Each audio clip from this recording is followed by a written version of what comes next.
up, Chiefs Kingdom? Welcome to another episode of Outside the Trenches. Hope you've done something good for somebody today. I promise it'll make you feel better. And we have got a great show for you today here. It's been a little while since we've consistently recorded these Outside the Trenches. Had the special episode last week with Eric Galco on the news that the East-West Shrine Bowl is now moving to Las Vegas because our co-host and fearless co-leader or co-host of this show, Nick Leckey, was in San Diego. But Nick, it's been a little while since we've got to consistently record since it was the middle of the offseason. Not a lot was happening. And we know the nerds over at the KC Laboratory are going to get into everything anyway. So you and I can kind of change up this show a little bit and talk a little more in depth about just a few topics is kind of how this show is going to wrap up, man. But before we get into all that, how are things? How was San Diego? How was your trip? It was fun. We got to hang out with family, and I enjoyed that. Got to drink, hang out on the beach, played some golf. It was a lot of fun. And we got a big family. So for us to be able to get together and do this, I look forward to it every year. And just a good time. I feel refreshed, so that's a good vacation to me. I don't feel like shit. So it's perfect. Yeah, for sure. Usually I need to detox for a little bit, but this was just the right amount, man. It is just the right amount. Yeah. And then we got a new guy to me, I leave for a little bit. Tucker comes in. Tucker, introduce yourself, brother. Hey, Nick, thanks. I'm Tucker Franklin. If you don't know already, I'm the podcast producer here, and I've been writing a little bit for KCSN on the newsletter as well. So usually when there's news that happens, I wrote up the Eric Galco interview that BJ had. His first media appearance was on this podcast right here. If you follow Outside the Trenches, you would already know that. I wrote up a little bit about it and just talking about it, but I'm now going to have my hand in a whole lot of pots here at KC Sports Network, and I'm excited to get started. And BJ, how are you doing, my man? I'm doing well, man. You and I have gotten to know each other quite a bit over the last couple of weeks. We've spoken a lot as you jump in here and help us, obviously with the newsletter. And anybody listening that hasn't subscribed to the newsletter, I would go ahead and do that. We are going to kick things up September 1st. The price will actually increase for anybody that may be waiting for that reason. Right now, it's just $40 a year. For a daily newsletter to come out from Kent Swanson, Craig Stout, Matt Lane, Tucker Franklin, and myself. And then we've got all the podcasts being embedded and all that good stuff. But before we get into this show, we can't not thank Jack Stack Barbecue, our sponsor. And to be completely honest, Nick, you and I have been recording for almost 3 years now. And as KC Sports Network has become a thing over the last couple of months, none of this would have been possible had Jack Stack not supported us from the beginning last year when it was just kind of you and I doing Outside the Trenches on our own for fun. And Jack Stack wanting to support and be a part of what we wanted to do, knowing that doing something like this was kind of always the goal. And now that we're able to get this thing off and rolling, and we've got a lot of news coming out over the next couple of weeks. I know we've been saying that for a while, but something's always around the corner and this thing is always growing. So we've got the merch store that is now up. You can get that off kcsportsnetwork.com. You can find some merch. And the one thing I will plug on the merch, again, before we get into this show, is that we've got these day one pullovers that we're selling up until September 1st, and then we're taking them off. You will not be able to purchase them after September 1st, but in the future, when we do live events and we do get-togethers, and we'll do a few every single year with some exciting partners that we have to announce here in the next few weeks. But when we do events and live get-togethers, if you wear that pullover to the event, let's just say you will be taken care of. And yes, you will be taken care of, because in 4 years, you wear that pullover, we're going to know you were really with us from the beginning. We wanted to have something like that people could show, like, hey, we've been supporting you. It's like, really? Like, that's awesome. You followed us on Twitter. It's like, no, you were actually supporting us from the beginning. You subscribed, you got the pullover, and let's just say you'll be taken care of. So I'm excited about that. But Jack Stack, I think it's kind of a joke at this point by now, just because everybody knows that we're Jack Stack people. But you can never go wrong with Jack Stack, Nick. It's an old classic, man. It's like Woodford Reserve. It just never gets old. It's just glorious, and I just love it every time. I took my boss. My boss came in town from Dallas, and I took him to the Martin City location, the OG, and I got those the Crown ribs. Oh, the Crown Prime beef rib. And they renovated it. The Martin City location just got renovated. It's no longer crappy. Yeah. it's like, what do I go into to get it? And then the Lenexa one They're up off like 87th and 435 on the. Not yet. Stop it. Right. No, but it's in mid-September. Is it mid-September? No, I was talking with them. Yeah. I don't know if I could say that, but it's mid-September. It's already out there now. So not editing that out, Tucker. Right. I'll wear it if they get upset about that. But yeah, if you're feeling barbecue, there's no bad choices in Kansas City. But we're always going to be a little partial towards Jack Stack Barbecue. Great people there, known for a long time. They've been supporting what we've been doing for the last couple of years. So excited about that. And anybody that's been a loyal listener to this show, Nick, will know how much you made fun of me for all my outlines over the years. I try to organize them, do the best I could. Do the best I could to try to organize the show and make it just something that people could just absorb in just a very like organized, put together way. And now this has divulged into you just sending me some notes and just texting. And now you have set up this show. This is your baby. This is your deal. This is kind of cool because it's my first time to do this. And in a off news time. And I think we developed a show to where it's like, I think people can come to expect B-sides, right? So it's your favorite artist, the Chiefs, but it's like, we're going to go with like the B-sides, right? It's like the deeper cuts, like the next tracks. We're going to take you to that subterranean level, right? And every show has got to be a little different on this network. Every show has got to be, we talked about this a lot. Every show has got to be a little different. Yep. And we're going to try to figure out what ours is going to be and have fun with it. So anybody who's listening, it's going to be different than the lab. It's going to be different than one-on-one. It's going to be different than the other shows that we have coming onto the network. So Nick, what do you got for us today? So our first topic, and I like to do like, kind of like, let's get the shit out of the way into the open. Let's talk about Frank Clark not zipping the bag that was in his Uzi when he was driving around to LA. And Frank Clark, the man who lived with his mom in a car growing up. So a man who is from the streets, made it out and is back to it. So I know BJ, you got hot takes on this one. I think it's a load of shit, but it's a slow news cycle, so it's going to get run. BJ, let's hear your thoughts. I might go off for a few minutes just because I had a lot of people ask me on social because I've been very supportive of Frank Clark. I had a great relationship with Frank Clark, and I feel like I still do. I haven't talked to Frank. I don't know anything. I don't have any inside information about anything that's going on. And even if I did, I wouldn't say anything anyway, because it's more personal with those. Like I knew him at a level, like we knew each other. And so that's where I'm coming from. And I'm never in these situations. I'm not coming from a media perspective. I'm coming from, I cross paths with this guy and I know what makes him tick. And I know a little bit about where he's from and what he's about in those ways. So does it surprise me that Frank Clark got pulled over with a gun in his car? No, like that doesn't bother me because, and I challenge anyone that hears me say that and gets upset to, and granted, you're not going to all have access to Frank Clark, but I promise you that if you went to Frank Clark and you just asked him and you had an open mind to listen and not judge, he said, why do you feel the need to drive around with a gun in your car? And whatever answer he would give you, if you're opening to listening, I bet you would understand when he was done speaking, be like, okay, like, all right, like I don't understand that world. I'm not driving around Stillwell or Johnson County or Overland Park where I grew up with a gun. That's a little bit different than where he grew up in South Central LA, trying to find his mom, on Skid Row and all the different places that he's been around and what he went through in his life. So the gun charge and all of that, like, doesn't bother me because that's just a world I don't pretend to understand, but I also understand and know Frank. And so I have a hard time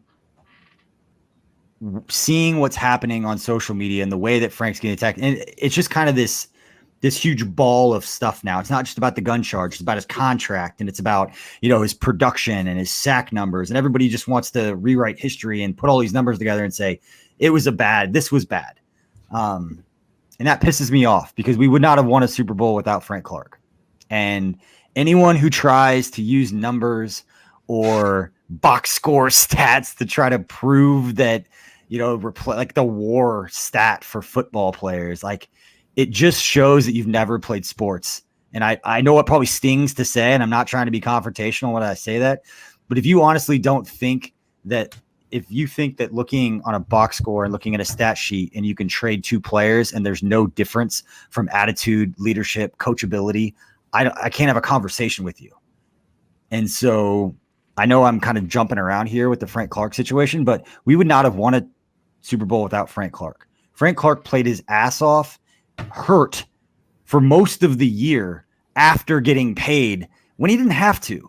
Guys could have just sat back like, you know what, I'm good. He had the stomach issue. He was playing through some other issues, which I knew at the time that weren't public. And I'm not going to say like, hey, our guy's hurt. And then the other team's like, oh yeah, thanks. Like, appreciate it. Yeah. You're not going to do that. On that. But I just have a problem with people who all of a sudden now are going to rewrite history and be like, yeah, I never liked, like, it was a bad move because of this, and this. Like, I'm more upset about guys getting DUIs driving around Kansas City. And there have been some prominent athletes in Kansas City that have had multiple DUIs. That is more dangerous to me than Frank driving with a gun in his car. I don't care what kind of gun it was in Los Angeles in his car, not waving it around, not shooting, not putting other people at harm for having it in there to protect himself and his family, whoever else he's with, because he's a target. And driving a Lamborghini around South Central LA, you can have that conversation all you want. But the guy that everyone is going after right now, it's bullshit.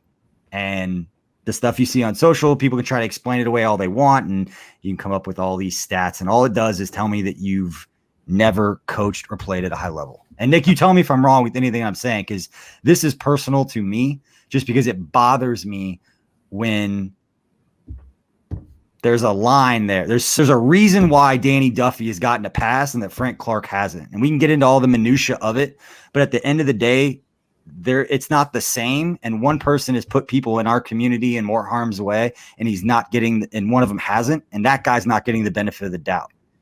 And I have anyone to yet give me a good explanation as to why without really talking themselves in circles. Yeah, I absolutely agree. I don't think it's a big deal. I mean, I think this happens in Texas. I mean, does he even get is it even a charge? And I love Nick, how many of your teammates when you were playing drove around with guns in their car because they were a target? A lot.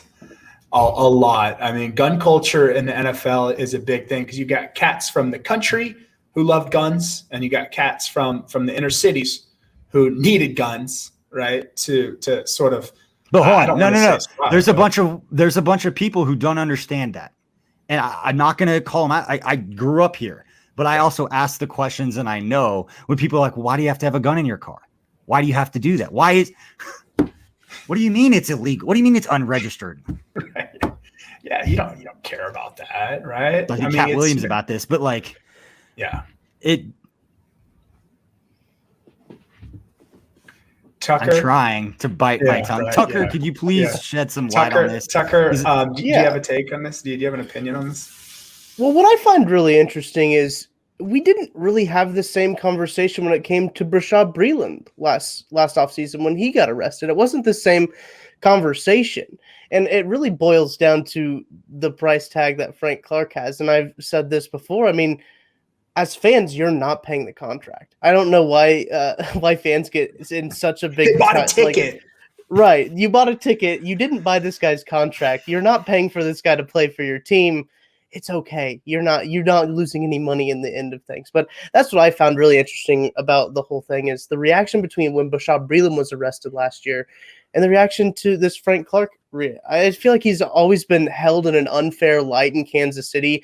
He's probably been held under a microscope more than anybody, more than Patrick Mahomes, just because of the magnitude of the deal, the magnitude of the contract. And I guess that comes with it. But I do think he has been unfairly judged. And as BJ, as you mentioned, it seems like a bit of revisionist history, right?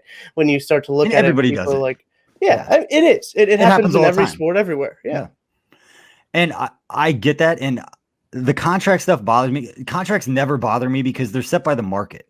They're not set by the player. It's not a bad deal by Brett. Like there's so much information out there and everybody has all this information from all the sides. So anyone who's sitting on Twitter thinks that they can make better decisions than an NFL general manager because they have access to some website or they look up stats or whatever the hell it is. It's embarrassing to see people have that take and not believe that there's better information out there and that you could make better decisions in building your team by actually having conversations with the people that you want to bring into your organization and thinking that's valuable to actually talk to Frank Clark, to know what makes him tick compared to other people that you say on a box score, you could just plug in there, get the same, that person got 5 sacks. So you put them in there and they're still going to win a Super Bowl. That's what Twitter is telling me. And as far as the contracts, you better keep the same fucking energy when L'Jarius Sneed is severely underpaid right now. You better be spending as much time complaining about him getting underpaid as you do about Frank Clark supposedly being overpaid. Like, you're either underpaid or you're overpaid. Very few people in the NFL are paid right where they're supposed to be. There's no Goldilocks. There's no Goldilocks in this league. So right? if you're gonna take that, at least have the same energy on the other side. Otherwise, all you're doing is complaining about guys who make a lot of money. Yeah, well, and they all make a lot of money. And I think the Frank Clark deal, and to Tucker's point, where he is the $100 million man, and he's not getting edge pressure every fucking snap, or he's not getting the sacks, or he's not getting this. And it's like, man, there are some plays on defense where your job is to contain, right? Yeah. Your job is to spook the quarterback that way. And I think what this gun charge does, and this media headline of 3-year maximum, something like that, he's not going to get tossed the maximum, man. He'll get probation at best. It's just a slow news cycle. If this happens, whatever. And what this does, but there is a rift, and I've seen it on Twitter, is there's a rift of fans who absolutely love Frank Clark and realize what he does in his leadership. And there are fans who are like, fuck him, get him out. He sucks. He's a $100 million guy. He ain't getting edge rush. He ain't getting edge pressure every time, and it's like, that's not what he's paid to do. But in some ways he is. And I'll be the biggest Frank Clark defender out there. But let's not pretend like that he hadn't gotten 60 pressures and then he wanted to play better. And yes, he did play injured before. And there aren't times where he wanted to play better. But the problem, and like the perspective I have, Nick, and you and I have talked about this since the day he and Tyrann Mathieu, I don't know how many times I've told the story of OTAs, of Frank Clark screaming at Patrick Mahomes on the first day of OTAs with Steve Spagnuolo, the whole new defense. And he was screaming, this ain't motherfucking last year, to the offense on the first day, no pads, nothing. And Spagnuolo, Frank, Tyrann, everybody's out there screaming. And everyone wants to say, well, it's not Frank, it's Tyrann. Like, bullshit. I'm there. Like, I know the difference. Like, you have to have guys in different position groups that are just wired differently. You need that dog. And not that Chris Jones isn't, and not that those other guys aren't, but you didn't have that guy who's willing to rip off his arm and go out there and play regardless. That is Tyrann. That is Frank. Like, those two guys completely changed the mindset of that defense. And yes, would it have changed if Frank wasn't there and it was just Tyrann? Yes. Like, we're trying to like talk in circles and that gotcha stuff that Twitter is all about right now. But I'm telling you, the defense changed when those two guys arrived, and the leadership, the top leaders, it was completely different on that side of the ball, the accountability amongst them. And Frank was a huge part of that. And so people can gloss over that and say, it doesn't matter. Leadership is interchangeable. Somebody tweeted at me the other day, leadership's interchangeable. Everybody can just rah. I was like, you've obviously never played sports. Like, I'm sorry. I don't want to be a jerk. I don't want to call people out or put people on blast. But the defense, the mindset, everything changed. You don't win a Super Bowl without Frank Clark. I don't care what his stat. I don't care he got 1 sack in the playoffs, even though he closed out, I'm pretty sure, every playoff game. The last 5 minutes of the fourth quarter, Frank had a sack in every game. Something like that. It's been a little while. But he closed out each of those games. And so I'm always going to defend him. If he could get cut, the Chiefs could make a business decision and say, hey, whatever, and that's fine. And I would say, I don't agree with it. I wouldn't agree with him not paying Tyrann Mathieu. If they don't pay him, I'm pretty sure Tyrann's probably already got his contract and they're just waiting to announce it while everyone's on vacation right now. They're not going to call a press conference the day after the 4th of July. But if they don't pay Tyrann, I'd be against it. If they don't keep Frank, I would be against it, saying that's going to hurt the leadership on that side of the ball. But that being said, we can move on to new topics so we can all stop cussing, because that's like $12 to the swear jar that we already owe. But I wanted to speak about Frank. So thank you, Nick, for bringing that segment up. Not saying that carrying guns around in your car is a great idea, but I'm also not going to project my history and my experiences growing up in Johnson County to Frank Clark's either. Sorry, I'm just not. And I don't think anybody else should either. Exactly. And that being said, there are other things that people have done it hadn't been the same. That doesn't trigger my radar. Yeah. It doesn't even trigger the radar. It's stupid. So it doesn't. What triggers my radar is people on social media saying that he should get cut for this reason, the revisionist history stuff. And then the leadership is interchangeable. stuff. I don't know how to respond to that. So yeah, so we figured out that Frank Clark is a lightning rod with Chiefs fans, and it's either all in or all out. So, and this is kind of exposed the Chiefs fans who are Frank Clark lovers and Frank Clark haters. So you gotta love that. And people who didn't like him are just going to use everything that happens as a reason to pile on. You can't win. Yep. That's fine. Yep. And people will look at it the same way with me. Like, you're just going to defend him. Mm-hmm. Yeah, I like Frank. I've talked to Frank. Of course I'm going to. But I haven't talked to Frank in a long time. We texted after I left the Chiefs. I hope he's doing all right. I don't think that this is going to be this huge thing. But that being said, it doesn't mean the Chiefs couldn't move on from him. But I don't think it would be a good idea. No, it wouldn't. It would not at all. All right. So next topic. I'm in San Diego. I'm in Seaside Village. I like to buy these dad shirts. They're called crazy shirts. They're like a thicker material. They got a big cut because I'm a big fella. And I have shirts from Crazy Shirts like that are from like 04. And they just thin out and they just wear like they age like a fine wine. It's tourist place. There's a sports cards or a sports shop next to it. And I see a Mahomes jersey and a Kelsey jersey for sale in San Diego. And that kind of triggered me. It kind of got me thinking like, man, I've never seen I love Matt Castle. Never seen a Matt Castle jersey. Never seen any sort of Chiefs paraphernalia outside of Kansas City ever. No. And then I lived there for 4 years. You can't find it. No. And so I was in San Diego at a touristy little place, Seaside Village or Seaport Village, right off Gaslamp. And what a time for Chiefs fans where they are on top of the world. Mahomes with the long drive, right? I mean, how was that? You guys are Tucker, you're a lifelong Chiefs fan, been there for a while? Yep. I mean, I'm only 23, but as long as I've been alive, 23 your life, years old, yeah. Right? Yeah. Uh-huh. Has that ever happened in your lifetime? Have people talked about the Chiefs outside of? I don't know. I don't think so. I think this is really the first time, and I've talked about this with several people. Like Patrick Mahomes has made the Chiefs like a worldwide brand. You know, like you look at some of these soccer teams, like PSG, a team in Paris. You know, that's a brand, like a fashion brand over here. He's turning Chiefs clothes into fashion brands. Is what Patrick Mahomes is doing essentially. That's cool. What was the PSG tie-in? Like he's wearing it. Is that what he's doing? Well, no. I mean, if you see a lot of people wearing like PSG over here, they're not like die-hard PSG fans. Well, right? they could be Neymar fans, right? They could be. Could be Neymar fans, and Jordan does their apparel too, so it's always nice stuff to wear. And they've turned into more of a fashion brand than they really have a soccer club. So I think that people maybe worldwide now will see Patrick Mahomes. They associate him with the Arrowhead, with the KC. They see that they want to be a part of Patrick Mahomes, so they start wearing the Chiefs stuff.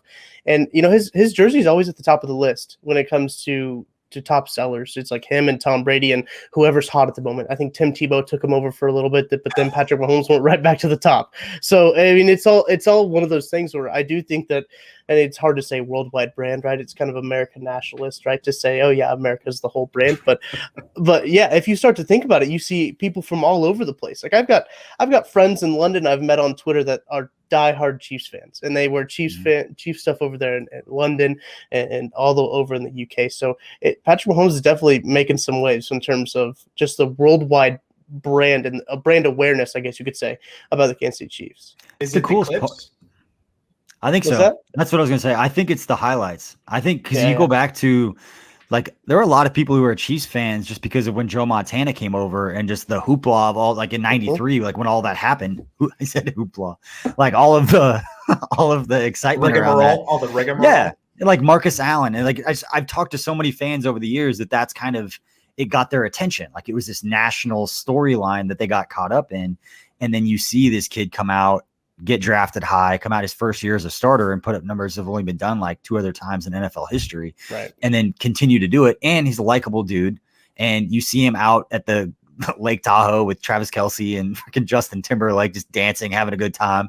They hand him a driver. He steps up, drops it 347 in the air. And then like, it's no big deal. It's like, this guy doesn't practice a lot of golf, I would assume. He's just that guy who's good at everything. And it gets kind of annoying.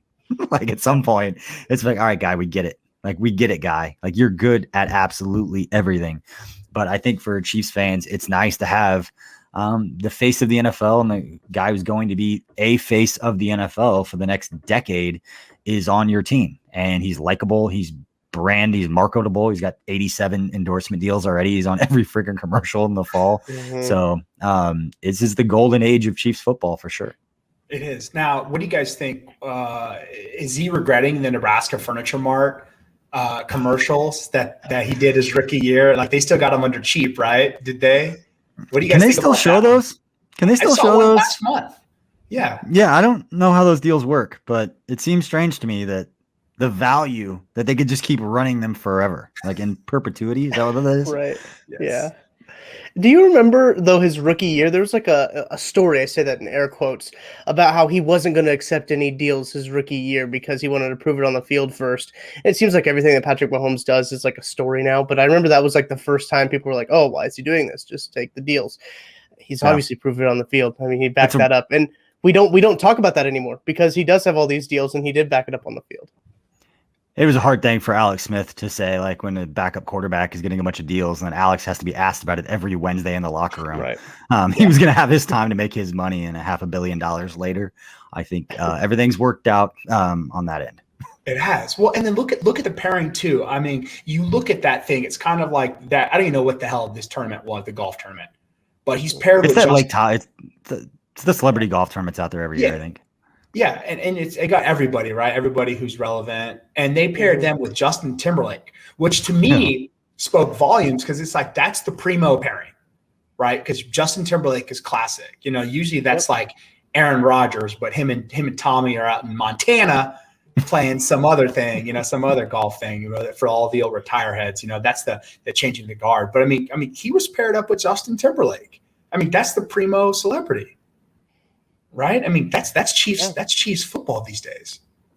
It's awesome to me. It really is cool to see. Now, what do you guys think about the social media and how it has revolutionized everything to the point where finally college athletes are getting paid?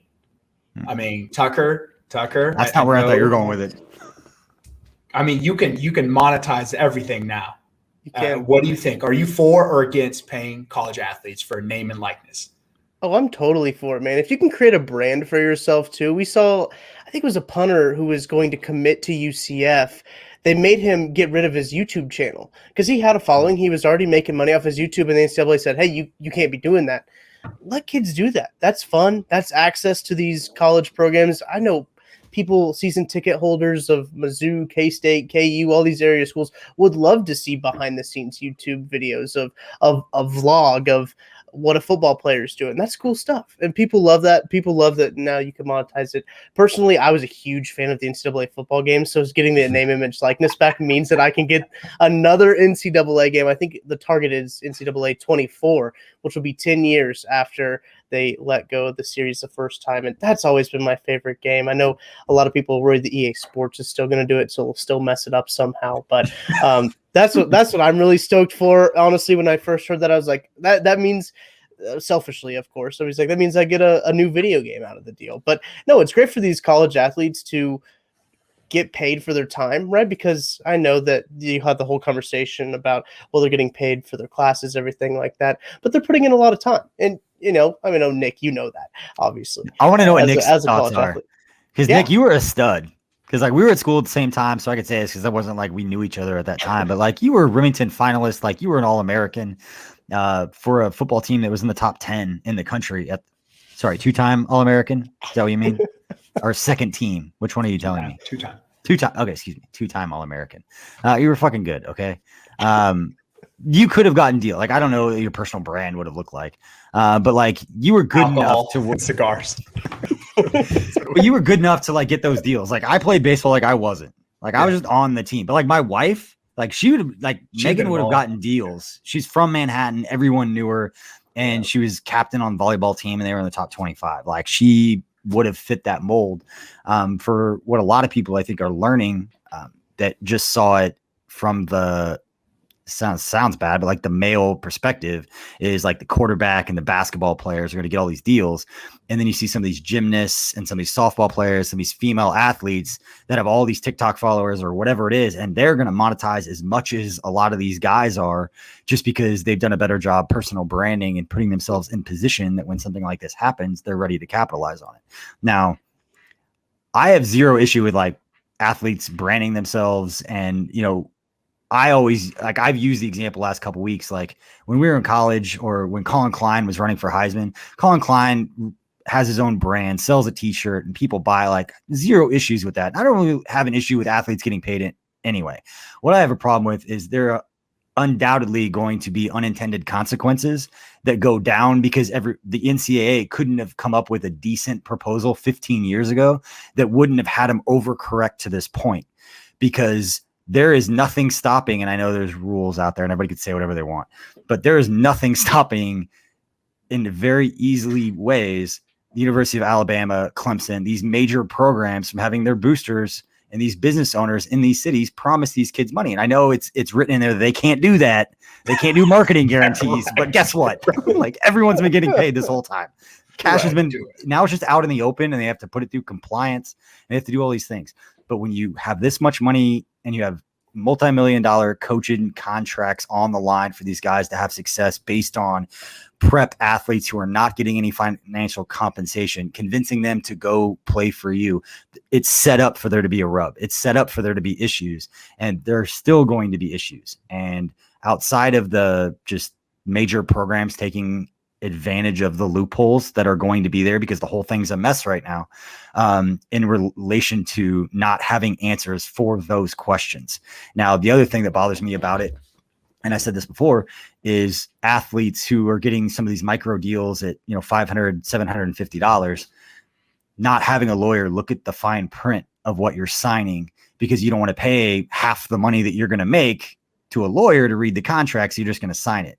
And you don't know what your future earnings, the likeness, the Nebraska Furniture Mart, who knows what's in there. It says, hey, we can use your likeness in this for like the next 30 years. That's not how a lot of deals are done.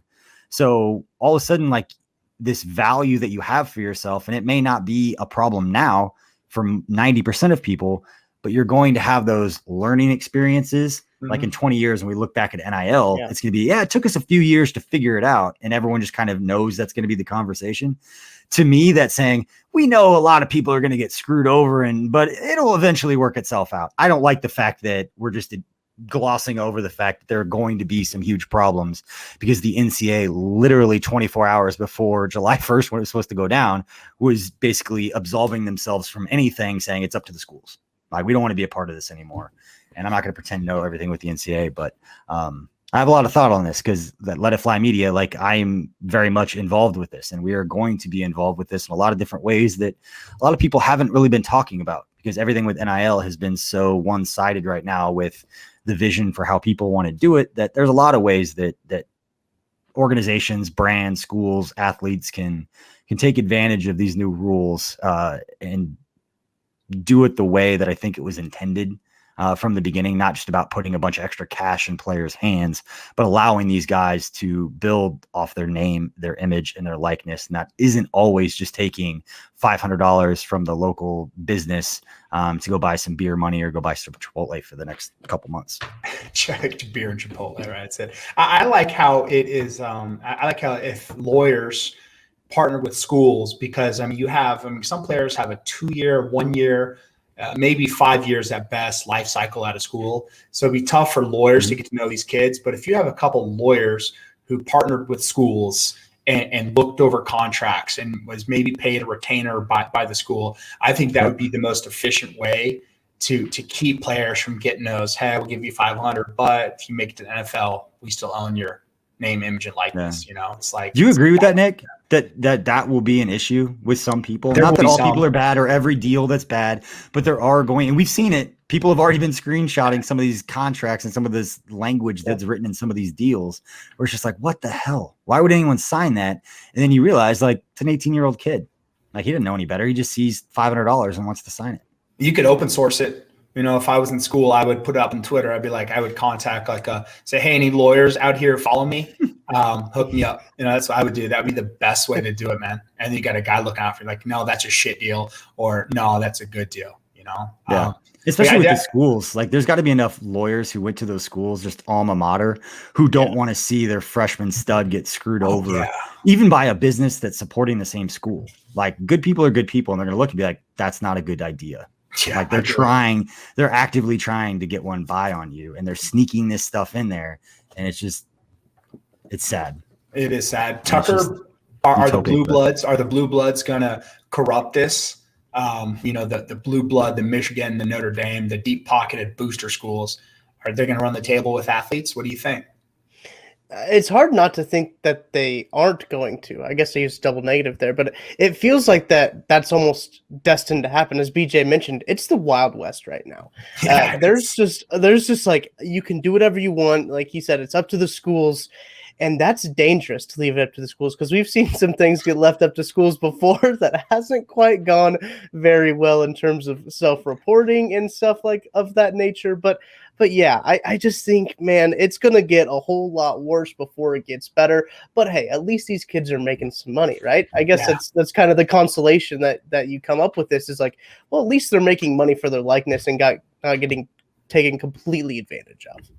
Yeah, exactly. It's going to happen. I like, and to your point, BJ, I know they did 24 hours ahead of time and said, figure that shit out. Mm-hmm. I like how they did that, because there's no way you can regulate the unknown until you just filter the shit through the system. Just get it through the system. I can't think of the legal jargon term I'm looking for, but there's only so much oversight that the NCAA can even give to whatever it was going to be without it being like an antitrust. I don't know if it's antitrust or whatever it is, where they're showing favoritism to particular businesses or whatever it is. Like there's a lot of different rules that the NCAA has to play for. So I know that they're an easy target, and they've done a horrible job on a lot of things. They suck. And they had all the time in the world to prepare for this. And it just seemed like at the last minute, they just absolved themselves, which they could have done 6 months earlier, and it probably wouldn't have changed a whole lot, because I don't think anybody was prepared for the NCAA to come in with this beautiful plan at the last minute. So I think everyone just kind of assumed that it was going to be a mess, and it was going to be left up to the states and or schools, which is kind of where we ended up. But I think most of the deals, and this is the other weird thing, is that we won't know till the dust settles, because there were a lot of brands that did deals on the first day because they're taking advantage of it being the thing. And they knew that if they signed a deal with a player and everybody was talking about NIL deals are happening, that one brand could become you're not just paying for the advertising of the $20,000 deal when Sports Center is talking about De'Aaron King getting this deal down at the University of Miami, and like all these Florida players, because the state of Florida, everybody knew they were going to make a lot of money from the beginning, because they were the state that was ahead of it the most. But you see these kids like with all these deals, and I think a lot of it was just brands being opportunistic with knowing that NIL is a big deal. Now, I don't think some of those deals will get signed a year from now. They were getting signed like the first couple of days, just because they were getting this national recognition as being the first NIL deals. And the businesses knew that going in, that a lot of people were going to talk about it, and they were going to get more than the value that they paid for. Yes. And you're right. And the advertising aspect of the national advertising, along the same lines of social media, TikTok, and Justin Bieber. And how did Bieber get into this? And my old alma mater of K-State.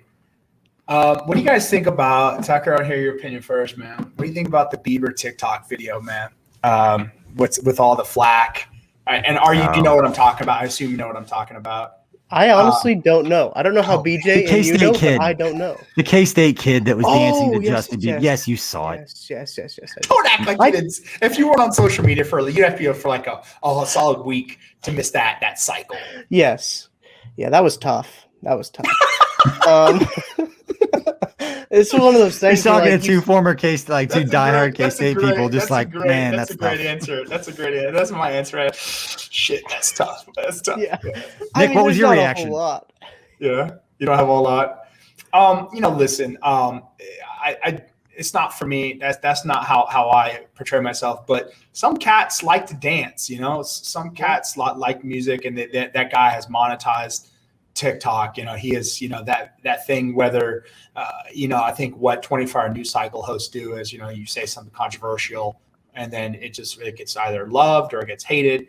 Either way, it's getting views, eyeballs, right? It's all. Was Marcus Watts going to do that video? Is he going to do that video?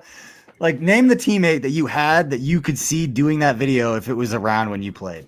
I could see my roommate Mike Johnson doing it. He was our guard.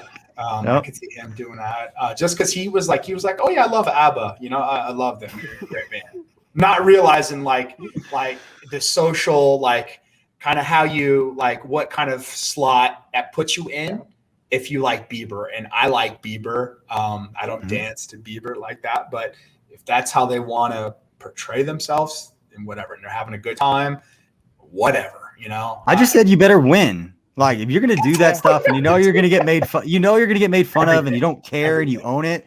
Like that's awesome to have that kind of like I don't care what anyone says. Yeah. Well, if you're gonna be the social media like person, like I got this brand on social, then you're setting yourself up with doing things like that. Like you better just go. You better perform. Basically. And then when you do perform, you can go 10 times as loud as you want to be like, I could dance on Bieber and then smoke all of you. That's like the ultimate flex. I mean, that seriously is what it is, but you just put that target on your back. Now you gotta back it up. But the one part that bothers me is that Barstool KU said, wait, cancel the program, or I don't know if they said it, but I'm like, I don't. Maybe they said that a week too early. Yeah, this is your realm to 2 weeks too early. Yeah. Whenever the latest Jeff Long story came out. Yeah, exactly. I don't even know what you're talking about. What is that? This is a Chiefs podcast, so we'll keep it that. Tucker, do you want to give the synopsis, or do we want to let Nick read that on his own? Tucker, you and I could have a conversation and let Nick go read the story right now and then react live on the podcast. Yeah, it's not phenomenal, but what I thought of to the TikTok point, it reminds me a whole lot of what Juju Smith-Schuster does. I mean, Juju is all over TikTok, and he has people talking about it when they're winning, and when they're losing, he's the butt of the joke, right? But he doesn't care. He's just still on TikTok doing his little dances and everything like that. But me forgetting about the K-State Justin Bieber TikTok just shows you how short that cycle is. Yeah. Like you had to remind me, he's like, oh yeah, I remember those guys just standing in front of their phone with the Justin Bieber song playing. Like that was kind of weird, but yeah, no, I do remember it. But that's how fast like things work, especially, you know, in my generation of, okay, what's the next thing? We talk about what's going on next. I mean, these videos are 30 seconds, usually less than 30 seconds. So we're always looking for the next thing. And Nick, I want to bring a question to you because I always find this interesting with former athletes. Of when you were in college, what brands would you have wanted to get endorsed by? Which ones would you have said, hey, which ones would you want them to pay you to talk about? Like Nike would be one, because Nike was one where I didn't pick, or I didn't want to go to Texas because they had Reebok. And I would have never went to Adidas Notre Dame, because they were Adidas. Not that I was good enough to go to Notre Dame, but Adidas was like Notre Dame was Adidas. So no, so Nike would have been cool. But like attainable brands, any of my local liquor stores that I hit up. The fridge. I was there was one by my house. I forget what it was called. Early Edition. Like breakfast joints and Coco Bolos. Like if we're talking like Manhattan-based businesses, yeah, those would be the ones where I'd be like, I would be repping that brand, or I'd be, you know, taking a picture of me eating dinner at Coco Bolos, or, you know, maybe at my favorite bar. It would be, but yeah, I would honestly, I wouldn't give a shit who's paying me, you know, just pay me something. And I'm not, I guess it's altruistic. Is that the term? I don't care. No. I mean, well, I am to a sense. I wouldn't want to. I would have been at Rusty's next door, the non-smoking side. Like I know where I would have been. Like I would have been right there. Is that where you would have been to Rusty's? I live there. Yeah, that was my spot. Gotcha. Yeah, no. So that's where it would have been. That was it. That's yeah. That's all the topics I have. Do you guys have anything you want to that popped up to you? Anything that's been pressing on your mind? By the way, holy shit on that. Oh my God. I can't. Can For you anybody see on that? YouTube, or anyone not watching on YouTube, Nick is showing us his screen, and I don't know what it says. Football teammate threats to KU. A secret document paid him to go home. Oh my God. Jesse knew what player was getting mistreated. There was a bunch of bad stuff going on, and they basically didn't do anything about it. They just brushed it under the rug and then paid the kid off to leave. And then told him not to say anything, not to speak badly about them. Did you bury that? You're like, it's not a big story. That's a big story, right? I mean, that's a massive. Well, that's a big deal. Yeah, I don't know if I played it off as if it wasn't a big story. I knew it wasn't great. Listen, I'll tell you that TikTok's better than that. But That's a good point. That's a good point. It really is. But in fairness, and this pains me in a lot of ways to say, but there's been nothing but positive things being said about KU's new coach. So I'm scared. I'm afraid. I am. Because KU always gets good athletes, and I think he's going to be a great coach. It's a great hire. They finally made a good hire. Damn them over in Lawrence. Yeah. But it's better when the games are competitive. Like, it's fun to beat them like 78 times in a row, but it's actually more fun for there to be build up to the games and for it to like matter. So same thing with basketball. We have to put I get it. KU people like same thing with basketball. Like, we get it. I grew up a KU fan. I understand. Ew. So listen, I can't control that. Sorry, mom. Dude, my aunts, uncles, cousins, parents, everybody went to KU. Everyone in my family went to KU. Tucker, what's your favorite bobblehead in your collection? Man, I got to come back there. We're at this point. Yeah, we're at that point. I told you I had nothing else, and now it just my curiosity has gotten the better of me.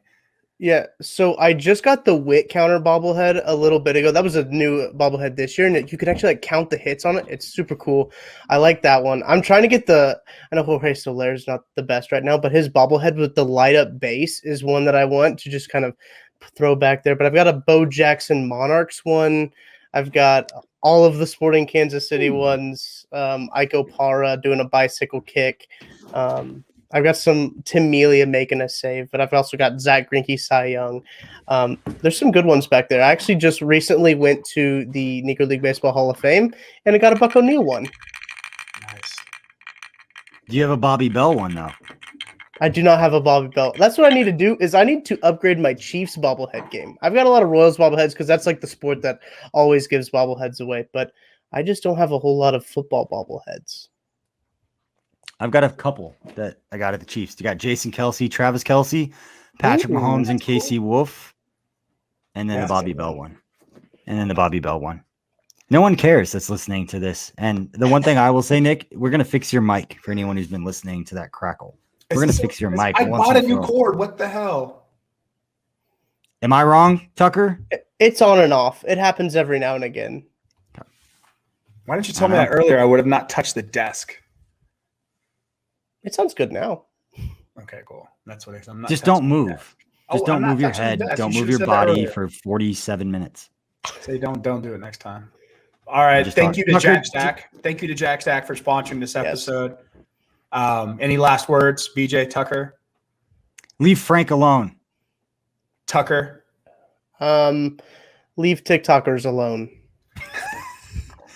You know what the first thing, Nick, I got a funny story for you. One of the first things Tucker told me when we gave him a job was somebody said something about TikTok, and I had mentioned before that KC Sports Network will never have a TikTok. And one of the first things he asked me was, "Can we get a TikTok?" Fuck yes. Yes. You two can be in charge of the TikTok. You two can be in charge of the TikTok. Good. I love that. I think if we documented more of the Let It Fly back scenes, I mean, people want to see the back scene of like NFL, and they want to see the back scene of Let It Fly because and the KC Sports Network. I think that I like that, and I like where people are commenting on Twitter, like, get off my desk, or why is that your If people haven't figured it out by now with the one episode where we didn't cut out the screw up that I had at the beginning, or me telling you to fix your mic and that we're not going to edit that part out, people are getting the raw conversations that we're all having this entire time. And we do a very good job, Nick, of making the show about 10 minutes longer than it should be every single time. So I just want to say thank you, everybody, for listening to this episode of Outside the Trenches. Again, we will start going consistently now that we are getting closer to football season. We thank Jack Stack Barbecue. And one last time, the Chiefs do not win a Super Bowl without Frank Clark. You guys have a good one, and we will see you next week.